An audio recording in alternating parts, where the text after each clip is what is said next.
I learned a story a few weeks ago that so beautifully illustrates why all of us need to think long.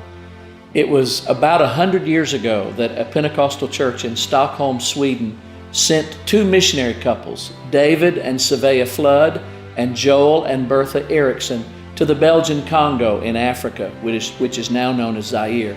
They literally macheted their way through the jungle to a remote village about 100 miles from the mission station. But when they got there, the village chief wouldn't allow them entrance for fear of offending their tribal gods. So they built a mud hut on a mountain just outside the village, hoping to be able to share the gospel from there. And during their first year there, they didn't see a single convert. But Svea Flood kept sharing the love of Jesus with a little 5-year-old boy who delivered fresh eggs to her back door every day. Svea later became pregnant, but she was bedridden with malaria through much of her pregnancy. And when she finally gave birth to a baby girl, she was so weakened from the malaria that she died 17 days later. Her husband David made a casket with his own hands and then buried her on that mountain overlooking the village.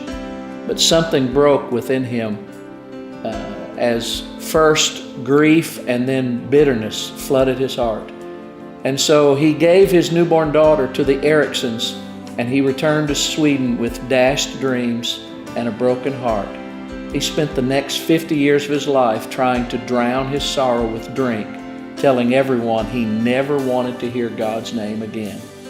The Erikssons raised Ina until she was a toddler, but both of them died within 3 days of each other after it was believed that the villagers poisoned them. Ina was then given to an American missionary couple, Arthur and Anna Berg, who renamed her Agnes and called her Aggie. After a couple of years there in the Belgian Congo, they returned to the United States to pastor a church in South Dakota, where Aggie grew up.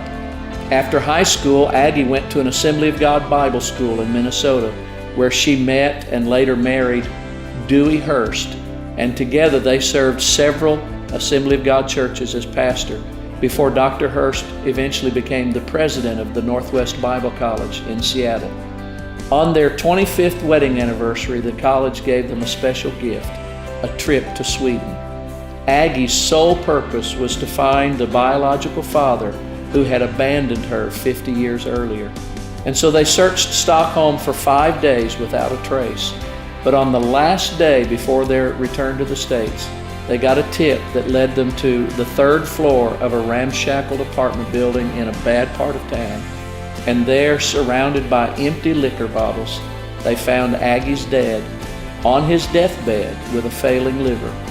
I'm sure the last words that David Flood ever expected to hear were, "Papa, it's Ina." And the first words out of his mouth were filled with remorse as he said, "I never meant to give you away. I just knew I couldn't take care of you." When they embraced that afternoon, a 50-year curse was broken, and a father and his daughter were reconciled that day. But more importantly, a father was also reconciled with his heavenly Father for all of eternity. When Aggie landed in Seattle the next day, she received the news that her father had passed away while they were in flight. Now, here's the rest of the story. 5 years later, the Hurst attended the World Pentecostal Conference in London. There were 10,000 delegates from around the world gathered at Royal Prince Albert Hall. One of the speakers on the opening night was Ruhagita Nagora, the superintendent of the Pentecostal Church of Zaire. What caught Aggie's attention was the fact that he was from the very region where her parents had been missionaries a half-century before. And so after his message that night, she approached him and spoke to him through an interpreter to ask if he knew of the village where she had been born. And he told her that he had been born in that very same village. She then asked if he knew some missionaries by the name of Flood. He said, "Every day I would go to Svea Flood's back door with a basket of eggs, and she would tell me about Jesus. I don't know if she had a single convert in all of Africa besides me." And then he added, "Shortly after I received Christ, Svea died and her husband left.